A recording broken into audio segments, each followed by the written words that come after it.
Great. Welcome to Fair Housing Friday, a series we started a couple years ago as part of Fair Housing Month in April.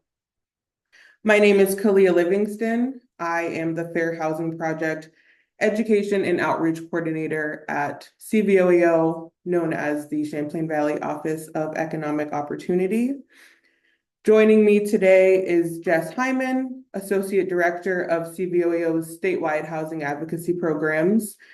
Jess will be moderating the chat, and we also have our two special guests, Vanessa Bonebo, the Executive Staff Assistant of the Human Rights Commission, and Karin Ames, Housing Education Coordinator of CVOEO's statewide housing advocacy programs.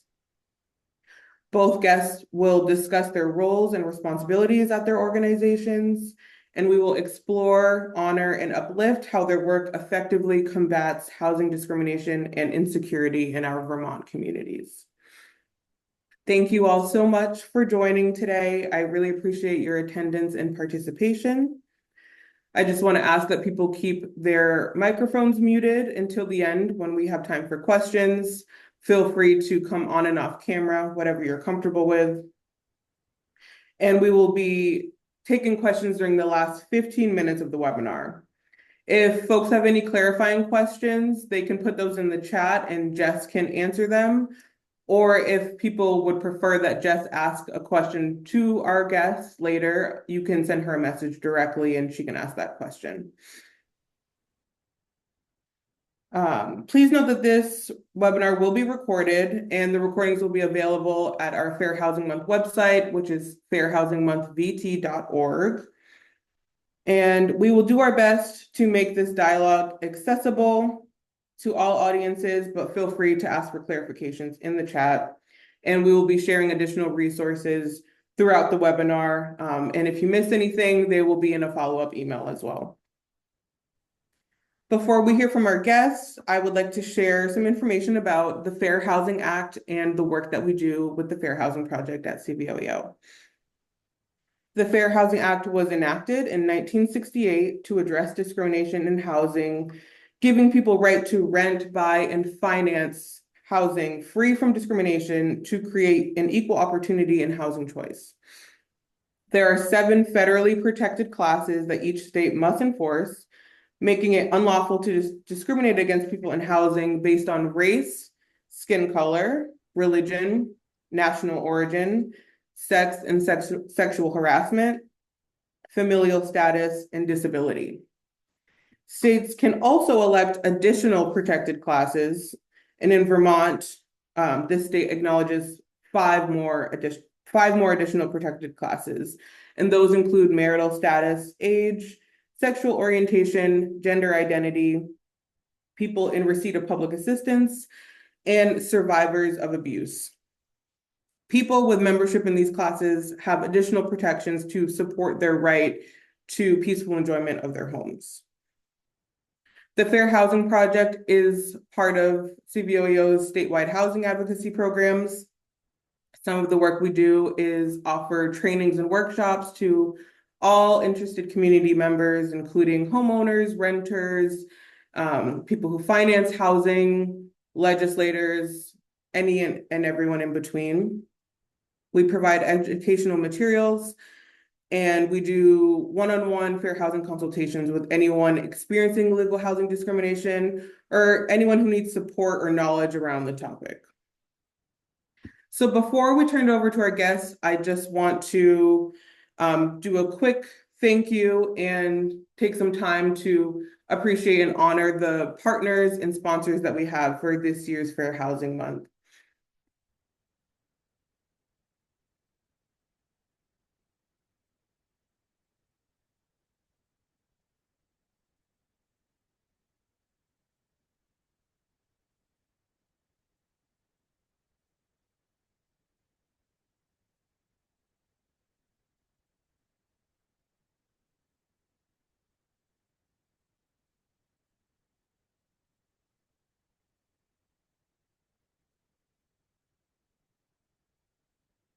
Thank you for the brief pause.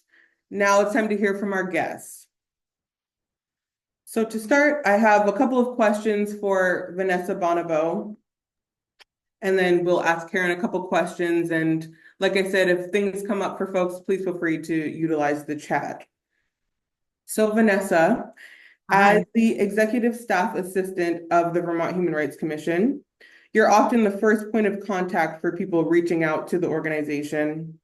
Can you describe your office's processes with handling fair housing related complaints? Yeah. So it really depends on how they reach out to us. So if they do it through email, phone, regular mail, or referral inquiry. So let's say they just email us, they provide us a little bit of information. We open an inquiry file in our system. And that just is a way for us to track the information they've provided.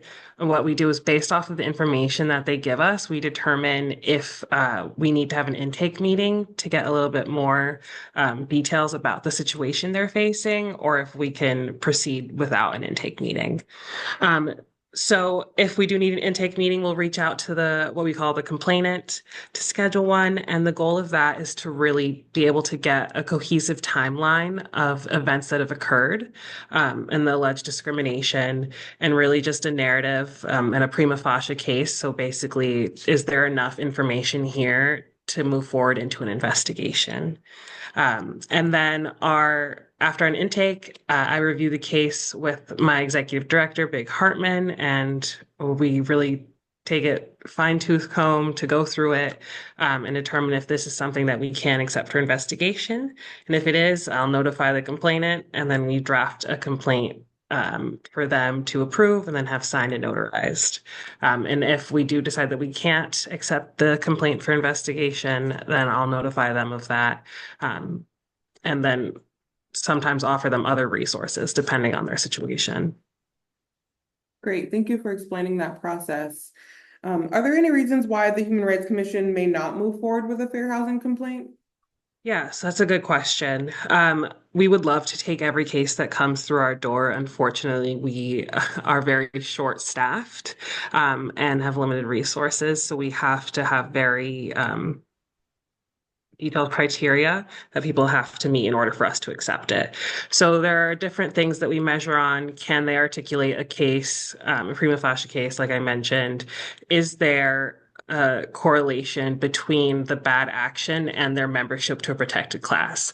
Sometimes something bad happens and they are a membership to a protected class, but those two things do not relate.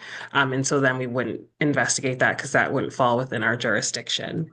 And then if the set of facts is too complicated, if it's something that hasn't necessarily been seen before.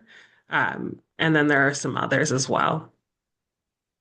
Got it. Thank you so much. I appreciate you answering those questions and clarifying some things. I know it can be challenging for folks dealing with their situations, and some trauma can happen. So I'm sure that having to discern between what complaints to move forward with can be really challenging in your position. Yeah, it's definitely extremely difficult, especially knowing um, the emotional state that people are in when they reach out to us, and sometimes we're their last hope, and it does really crush us when we can't take a case for investigation, and it's not an easy decision at all. I do have a question similar to this, but I'm curious if, when you can't take on a complaint, if there's any advice or ways in which you, tell people, suggest that people could move forward to have a stronger case in the future, or be able to make that nexus between being a member of a protected class and the acts that's taking place. Because if there is a connection, maybe it's not very clear if there's ways to move forward and collect more maybe evidence to be stronger.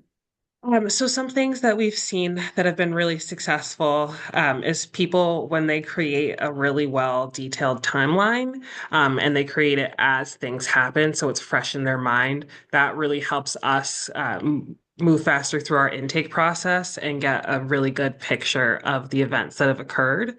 And when people have, documented evidence such as like written communication or photos, sometimes recordings, that has also been really successful for them. And again, there might not be that connection at all. Um, and so that's something that people struggle to understand, Mhm. but something for people to also keep in mind. That makes sense. Thank you. And what protected classes are most discriminated against based on complaints that you hear? Yeah, so based on our data for fiscal year 24, the most complaints for a protected class are disability.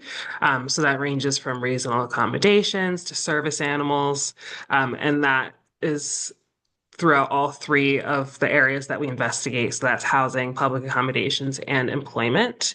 And then second to disability is race. We see a lot of race and color issues in fair housing as well. Right. Okay. Thank you so much for answering those questions. I'm going to ask a couple to Karin. Hi, Yep. Karin. All right. Can you describe the work you do and resources you offer to your clients? Sure, and I'll say that I appreciate what Vanessa said, because in some of the educational materials that we offer or in conversations with folks, I can now give them a better idea when I refer them to the Human Rights Commission, what they can expect. And also, I think that point about making the direct connection and keeping a timeline is really helpful. So thanks for sharing that. So yeah, I work specifically for the Vermont Tenants program. So I'm working with tenants, and in the Vermont Tenants program, we have three main offerings. The first that I'll highlight is our helpline, and this is a phone number, email that you can send in any question that you have as a tenant or as a prospective tenant. You can send in a lease and ask for clarification. We do lease reviews.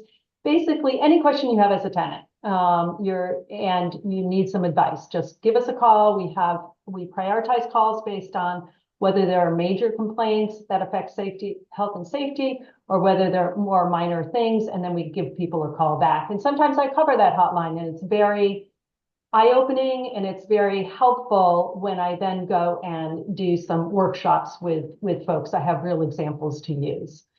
So the second part of what we do, I'll say, is advocacy, and that is at the municipal, state level, or within a local housing organization.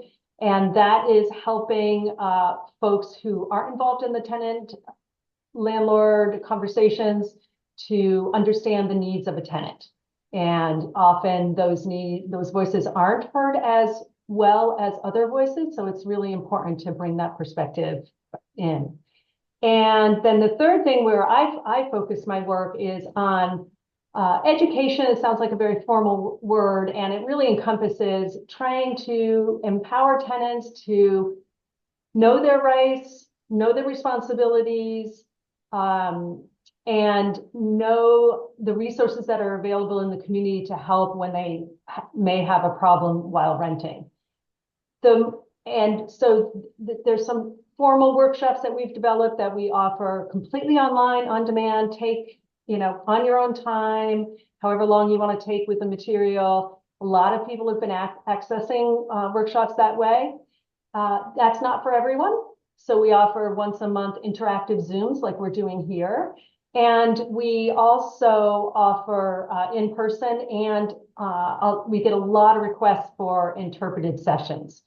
Our online on-demand workshops are not able to be translated because of having to log in and make an account. But we do have videos that have been translated into a bunch of the languages that folks in the community are speaking, and those are available. Additionally, what we've kind of moved into, we go to a workshop and we kind of take feedback from folks about what their needs are. And a lot of the time we hear, well, that's nice, I know my rights, that's nice, I know where to look for housing, but I actually can't do it because I don't speak the language, or I have a disability that gets in the way, or I don't use technology. I've been hearing a lot from older folks in the community who haven't had to use technology. They lived in their place for 18, 20 years, 10 years, and they're getting a massive rent increase and they need to look elsewhere. So we do a lot of one-on-one housing coaching is kind of the term I use, but it's really just breaking down the parts of the fair finding housing workshop. I realize I'm doing this a little out of order. And trying to meet the needs of the particular client. So I should say that the formal workshops in the different formats that I described include tenant skills, which is rights and responsibilities as a tenant and a good dose of fair housing. And finding housing, all about how to tell your story, how to overcome barriers, how to build a landlord-tenant relationship, and fair housing. And sustaining the rent, which is the basics of credit and budgeting, which come into play with successful renting. So for folks who just can't take that content and then go do on their own because of whatever reason, we do this one-on-one coaching and often with interpretation. Yeah. Thank you for sharing all of that. Have you noticed any particular needs that show up frequently when you're covering the hotline or when you're teaching workshops, questions that come up, or even in your coaching? Is there a theme or pattern of needs that you're seeing, and what ways does the education that you provide kind of help address some of those needs or barriers? That's a good question. I think the barriers range, and sometimes people are aware of their barriers, and sometimes they're really not.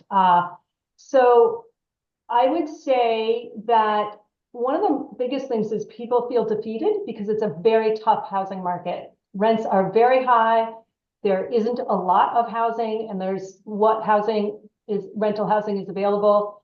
The part that's affordable housing is very small, and to access affordable housing is a maze. And if you're not savvy and it took me a few years of working this job to really figure out how to navigate the system of applying for a voucher, applying to affordable housing that's funded through, say, tax credit formulas. So, and who are the providers that offer this? Is it private? Is it nonprofit? Is it a public entity? How do their systems look? So it's really a complex maze. And what I say to people, and what I believe from my experience of helping people as a volunteer and in this job find housing, is that people with resources and with supports in the community will find housing. Housing is available. It just goes to the people with resources and the people with supports. So I look at listings all the time that come into my inbox from Zillow and other apartment search mechanisms. And so I'm trying to make the link between those two things, that there are available apartments and there are people who need those apartments. In terms of the barriers, I discussed a couple of those earlier around having savviness with technology, because everything is technology based, having the ability to pay for multiple credit and background checks. These add up. It's kind of a loophole in the system that I wish we could close. In Vermont, there are no application fees allowed, yet landlords can charge for running a credit check and a background check, and these add up to hundreds of dollars for someone. For folks who have never rented before, have no landlord references, who have no credit or credit that doesn't meet the landlord's criteria, or a criminal background. So people come with all sorts of barriers. Not speaking English can be a barrier. And how we try to meet those barriers is raising awareness about the resources that are out there. Always asking people, how can you think outside the box? So if you don't have a landlord reference, what other references can you use to meet what landlords are looking for, which is you can pay the rent and you're responsible and will take care of their property and communicate. So, and credit, how can you rebuild credit? So it's just helping people problem solve, I guess is the way I'd sum that up. Yeah, so it sounds like although we are experiencing a very tight housing market, there are some apartments available, and to access those apartments, people have to have a like you said, support and resources, and also have some skill building techniques in order to access these spaces. So through some of the work that you do with clients, you're able to narrow in on what is a barrier or a perceived barrier, and kind of help point people in the right directions of where they can apply for supports that they need or look for housing, and just help them meet them where they're at in their housing process, which can be very time consuming, and the onus is on the applicant. So it can be difficult if somebody hasn't already established a routine in figuring out how to navigate the housing market. Yeah, and I'll just tell a brief, small example, and then you'll have to cut me off because I do like to chat. And I'm very motivated to do my work because people appreciate the ability to have access to housing. But for example, I set up, I was just helping someone in the community find housing, and I was set up an appointment to go on a viewing, and I thought it was going to be a one-on-one. And I show up and there's 8 to 10 other people there. And that can be very intimidating. So if you're a quiet person, bring along a friend who can be chatty, because it turns out that there was a third person with us, the person looking for housing, the third person and myself. And that third person was super chatty, knew about the building, knew the history of the area, connected with the landlord. And when I followed up, I was able to say, we were that chatty group. And that person got offered that housing. So small things like that, like ability to make a connection. It's not okay that people who are quiet don't make that connection, but that's the way landlords are responding, and that's what can make or break. So how can you fill that bring someone along to help with that situation? Great. Thank you so much for the information that you've shared. One more question for you for now. How have the renters workshops and the one-on-one coaching sessions that you provide have proven to be beneficial? You just gave a really great example of that. Do you have any other success stories or positive reviews of how this education or knowledge has shown to be beneficial to people navigating the housing market? Yeah, that's a good question. I don't have data or lines of feedback right at the tip of my fingertips, but I do get that directly if I'm working with someone. And also we have surveys that have that feedback, and it's always positive in terms of people learning things like renter's insurance. Tenant landlord law is dry. To sit and absorb your rights and responsibilities can feel very dry. We try to make it jazzy. We try to use examples. We try to connect with people's personal situations. But in the end, even if they're kind of reluctant to sit in on a workshop, something that has the word work in it, or a class, something that is educational, always, I'm so glad for this information. And one thing I learned recently, I had feedback. I'll just use this one example. I was working with someone with their a case manager and the client, and actually I use it. Yeah, never mind that one. A couple came in and they had income. They had some other barriers, but they had income. And I was able to say to them, you're actually in a really good position because you have income. We can look at these other barriers that you're facing, and here's some steps and strategies. And the feedback I got from that couple's case manager was that they felt, well, actually right in the meeting, the woman said to me, you're the first person that's been positive. And that made me feel really good, because everybody has possibilities regardless of the barriers. So, yeah.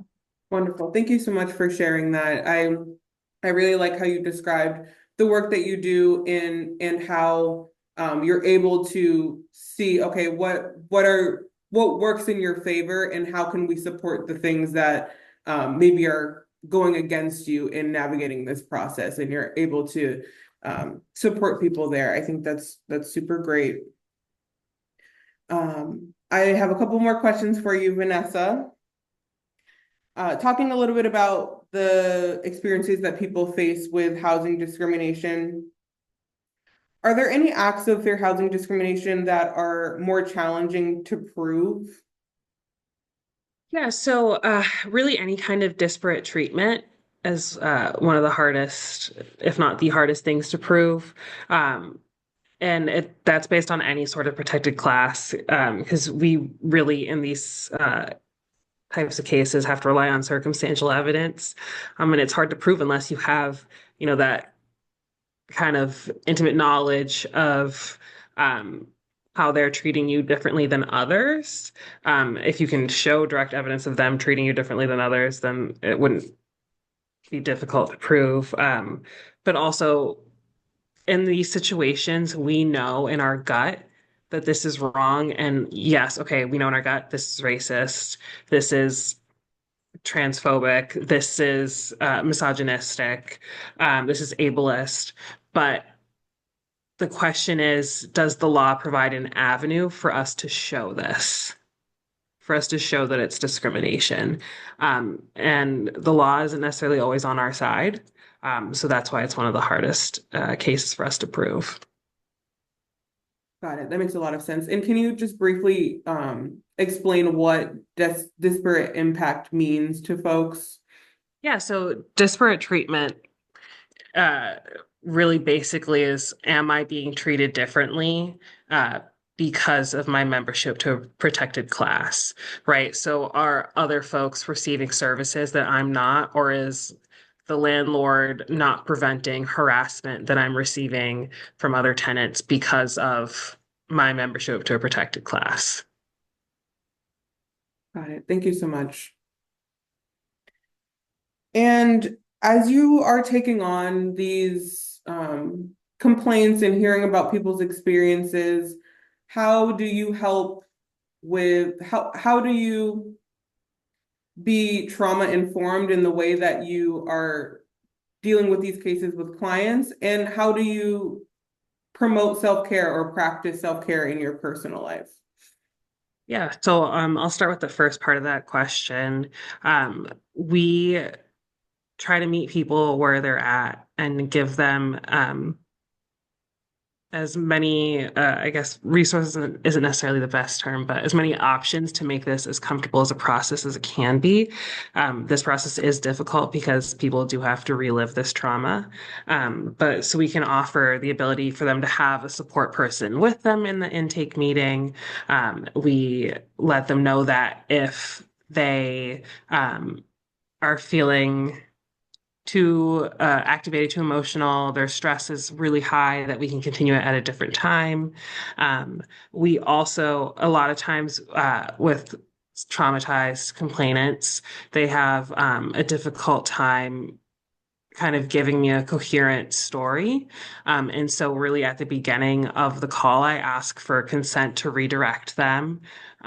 Because I don't just want to be like, hey, sorry, let's get back on track. It's just really important to build that relationship. And also at the beginning of these calls, building that relationship, asking how they are, kind of making a connection. And then also to let them know that the goal is not for us to re-traumatize them. It's for us to get this basic information, and that we'll try to keep it as short as we can. And then for the other half of your question, for myself, I think it depends. I guess my self-care needs really change based on the situation. I do rely on a lot of sweet treats. So sometimes I'll take a little step out, go on a walk to a coffee shop, grab a latte or a little pastry. Um, I do like to puzzle, as crazy as that sounds. Sometimes that helps me after work to unwind. So it really just depends. And sometimes self-care doesn't work, and that's just the nature of the job. I appreciate you naming that. And as you hear more about some of the work that's happening at CVOEO, are there ways that we can be of support of the work that you're doing at the Human Rights Commission? Yeah, I mean, in any sort of advocacy that you all do, I mean, advocating for us to receive more resources from the state is extremely helpful. And then if you have clients, and I know you've done this in the past, and continue to do this, but something that's really helpful for us is when you provide us referrals and you help people fill out our questionnaire or send us the necessary information. That is something that we appreciate immensely, just because it really helps us and kind of eliminates some of the work we have on our plate, which at this point is necessary considering the amount of work everybody at the HRC is holding. And in addition to building a timeline as a way to provide proof of discrimination, is there anything else that could be helpful? Taking pictures or videos or things that can be more hard proof or evidence that something has taken place? Yeah, so again, like I mentioned, in cases that have been successful, people have had documentation, they've had photos, they've had recordings, or they've had written communication between themselves and the bad acting party, so the landlord or the housing authority. That also helps us support the narrative, and determining jurisdiction as well. Awesome. Thank you so much. I really appreciate you answering these questions. And if anything else come up, I'll chime in. But for now, I have a couple more questions for Karin. So just to kind of follow up with our previous discussion, are there any other ways that housing advocates, organizations, or community members can show up for people with housing insecurities, similarly to the work that you do in meeting people where they're at and examining some strengths and some barriers and being of support where you can? Oh, I would say that given that it takes a lot of work and effort to find the housing that you need, if you have, well, period for everybody at this point, but also if there's an additional barrier, like we've discussed, it can be super helpful to have a friend or as many people in the community as possible who can provide a reference, who can go out on viewings, who can help you navigate an application process. Reaching out and asking for help is sometimes super difficult. We're trained and taught that we should be self-reliant and independent, but very few of us have all the skills we need to walk through any situation in life. And it's really helpful to have as much support as possible around. So what helps for me is not only referring, but having like an actual contact at agencies and like listening to Vanessa about her process. If I say to the person, there's this person, Vanessa, who's going to be the person you talk to or read your email, and this is the steps that they'll take to review your complaint, that goes a long way to kind of bridging that gap. And sometimes I have connections in the community where I can make calls with a client there, make a referral to something that we can't provide. But I would say if people are willing, I've had people in the community who are working in schools or they work in one school, but they happen to live in a community and they're near people who rent. And so they're offering their assistance as neighbors. And that can be really helpful. I hope that gets at your question. Yeah. And just a follow-up to that, if people don't have supports in their personal or professional lives, how can they access them? Do you have any tips or ideas for practicing asking for help? Or how can they find CVOEO's resources or see what's in their community? That's kind of a double-pronged question. Yeah, but I think that's a really good one. Where do people start? And I think that starting with one organization, what I found is that Vermont's a small place, and a lot of the groups that work on different aspects of support for folks know each other or know of each other's organizations and the work that they do. So starting at some place like CVOEO, hi, I want to learn about my credit. Okay. And then you'll be talking to someone and that you need to learn about something else, or you want to know where to go about some other aspect of your life. So I guess, oh, some of the people that we work with, people from community health centers, from it's, I would say everybody has a hand in housing. Whether you know it or not, you're doing housing advocacy or help with people because everything, whether you have housing or not, affects every other aspect of your life.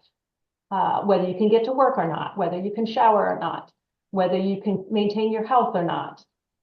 So I think the more that people who do other aspects are open to assisting people to find the resources, the better. And from the person's standpoint, just start somewhere.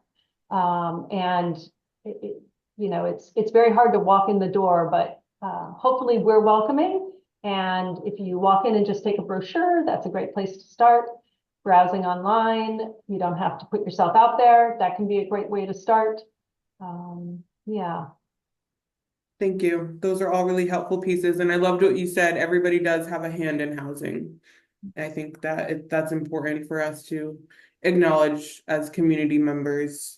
Housing is a human right, as the Human Rights Commission always states, and we all play a role in this navigating this really tough time in housing that's actually accessible and affordable. And one more question for you, Karin. Do you have any specific approaches to self-care to help manage any stress or prevent burnout as a housing educator? Yeah, probably I do some self-care things like Vanessa was talking about, and I agree with you, Vanessa, that they don't always work. And that's the nature of the beast, and there'll be ups and downs. And so one of the things, I'm an introvert, so my go-to thing is something in solitude. I'll take a hike, bike, do something in solitude. One thing that I've learned though is you should never take on this work in isolation. Caring for other people is a team, a community effort. And working in isolation is a sure way to burn out. So I rely on my fabulous teammates and people who I can walk in the door and say, I'm just grumpy for no reason. I slept great. It's sunny out. I'm just grumpy because there's so much going on in the world today and I'm just feeling overwhelmed. And a little vent like that, and I can greet someone I'm meeting with a little more balance. Yesterday I was feeling a little overwhelmed with some situations people were experiencing and had a 5-minute vent at a friend, hung up and said, great, I feel better. So it's a community effort. And even if you're an introvert, don't rule out reaching out to your friends and colleagues and family. Yeah. Thank you for sharing that. Self-care can be community care. All right, those are all the questions that I have for both of our guests. I do want to ask if they have any questions for each other before we turn it over to the participants.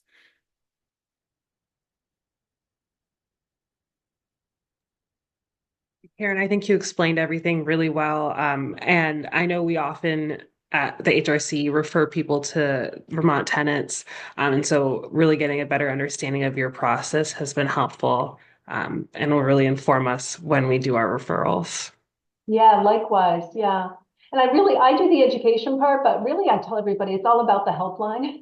Hmm. Because as much as you can, prepare yourself, you're not going to keep it all in your head. Just know that there's this helpline. So if the helpline is where you steer people the most, I think that's fantastic. Yeah. Great.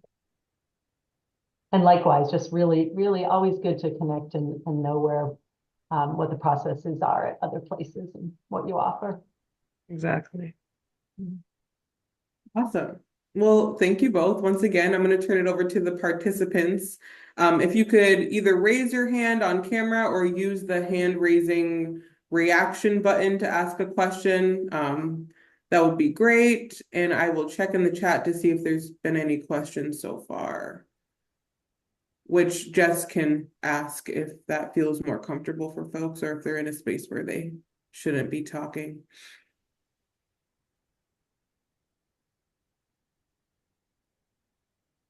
I don't see any questions in the chat, so feel free to raise hands if anything comes up. We have about 10 minutes or so for questions. Hi, Ernest. Hi there. Question. If you work on a farm and you live on a farm and you would like to maybe have a different job, and your job and your housing is connected, how do people go about finding a home? Farm workers need a home, and nonprofits and others have built homes specifically for farm workers and agricultural communities across the country. And I believe we need that too. And furthermore, there is no farm worker housing committee, and I encourage we create one, because our farm workers need a home like we need food and water and air, and our farm workers do all that, and we need a home here in Vermont to provide people with food. Thank you. Thank you for your question, Ernest. I'll turn this over to Karin, and Vanessa, if there's anything you want to add, feel free, but I think Karin might have some great insights to addressing that question. Yeah, I'll start. But first of all, I want to acknowledge the truth of, I believe, of what you shared, Ernest, that the folks who are providing our primary basic need, right, of food, need to be able to take care of themselves and their families as well. And the tying of housing to employment is challenging. It's not just farm workers. It can be hotel staff, ski area staff. We get calls on the helpline that are very tricky to navigate, because when your entire life, your housing and your employment is tied up with one person, right? That's really hard to navigate. That's a lot of power differential in that relationship. So if the person on the farm wants to look for other housing, they could start with all our programs, I should have said up front, are free, and they're open to anyone in Vermont, statewide, absolutely free. Check out what's on our website, join a Zoom, walk into our office, call, ask for a coaching session, and we'll sit down and identify what is your income, what are you looking for, what's available in the community, how do you navigate this process?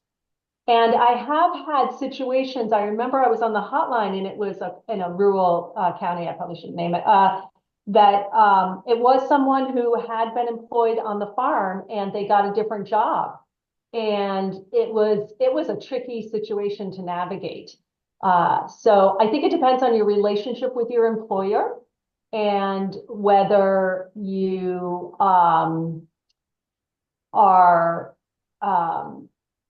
sorry, another thought came into my head I want to mention specific to farm workers, but whether you have a good relationship where you could say, look, you know, I'm enjoying this work, but I need to do something else. I'm looking for alternate housing, and whether that transition can go smoothly. Often it doesn't, or sometimes I should say, where we're getting the calls.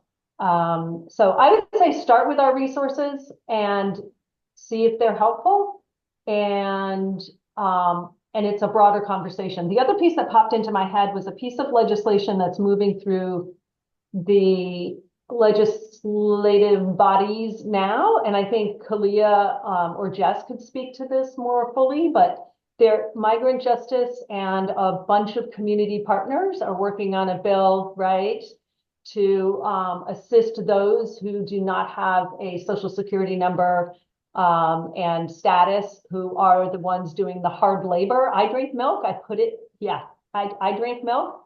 So I feel like I yogurt, I have a responsibility for this situation. And most of us in one form or another do consume dairy products or other products. It's not just dairy farms, right? So I would say that's a bit of hope. And if you want to do some advocacy, I think calling your legislators about that bill would, and getting that, or is it a bill? Whatever it's called when it's in the early phase, it's being talked about. It's not passed yet. The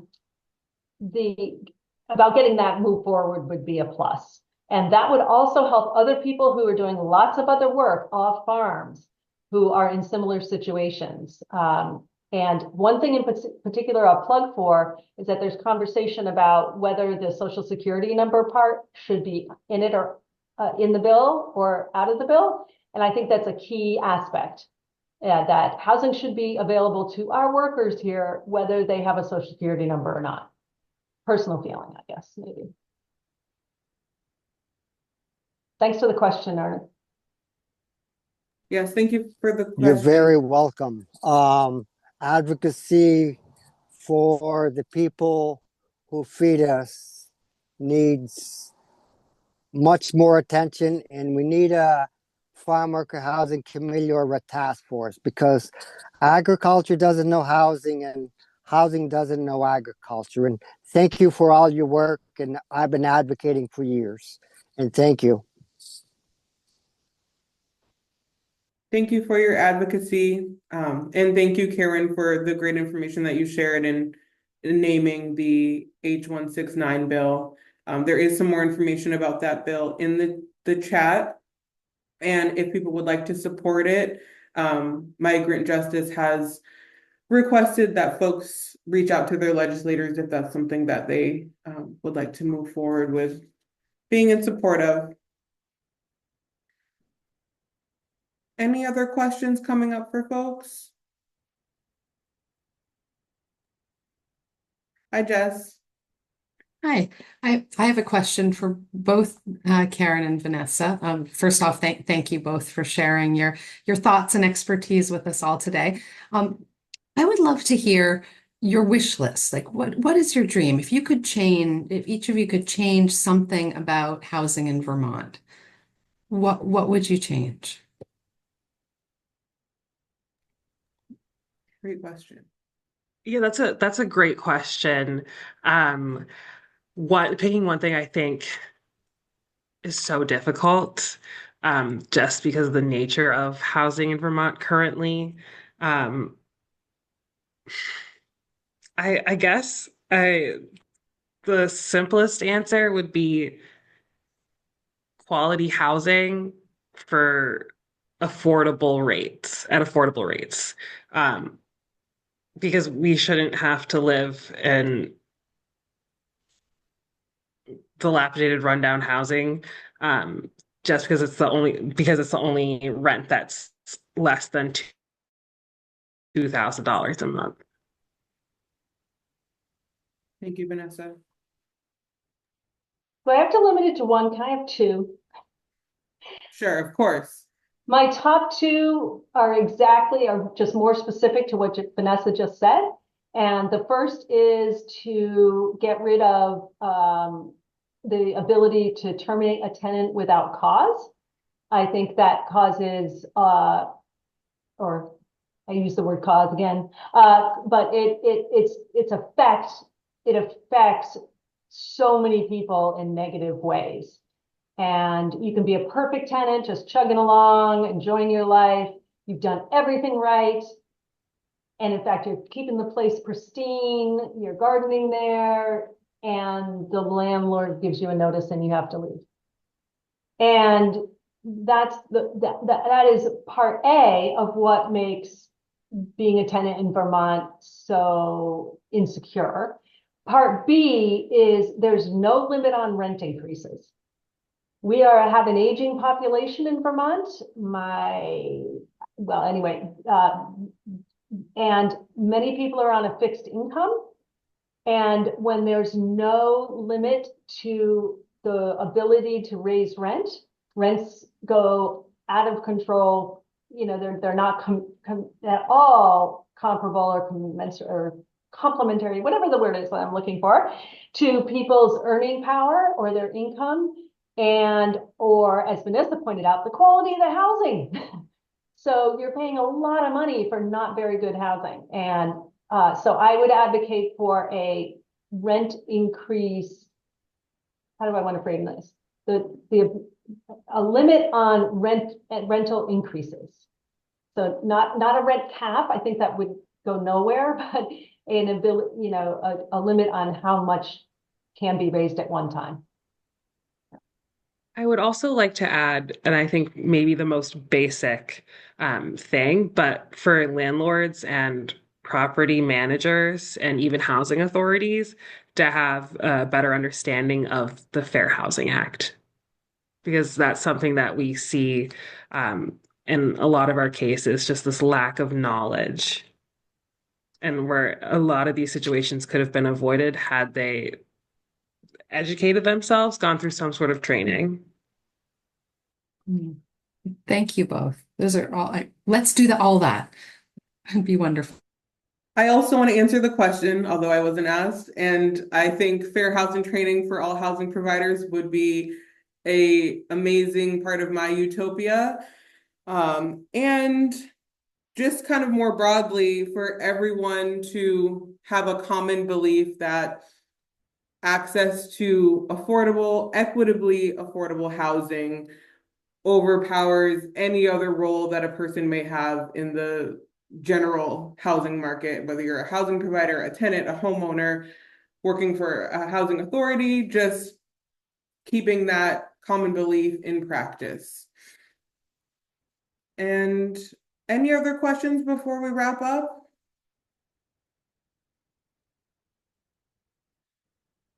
All right. Well, as this webinar comes to a close, I'd like to thank our wonderful guests one more time. Thank you so much for sharing such great information about the hard work that you're doing. I appreciate everyone for showing up and participating and asking your thoughtful questions. Please join next week's webinar on April 11th, same time, 12:30 to 1:30 p.m. If you would like to stay updated with all things fair housing related, please feel free to check out our Fair Housing Month website, and that is at fairhousingmonthvt.org. If you'd like to include a housing related event, please reach out to us and we can add that to our event calendar. All of the contact information has been in the chat, and I will send a follow-up email as well with those links. And I'd like to pass it over to our guests one more time to ask if they have anything they'd like to share or plug or resources they want to give to the audience. I mean, I'll take this time. Thank you, Kalia, for being a wonderful moderator today, and Karin, you were also really amazing. I do just want to let everyone know at the HRC we are working our hardest and as fast as we can to get through our cases and our inquiries, but because we are severely backlogged and understaffed, it does take a while. So if you do reach out to us, just know we're not ignoring you. We will reach out to you when we can. And then also on our website, we have a bunch of great resources around fair housing and kind of educating yourself as well. Thank you. That's great. And thank you, Kalia, for asking me, because I appreciate the opportunity to share as well. One last thought, Vanessa, even though I always tell people, be patient. People are working as hard as they can. There's just a lot going on.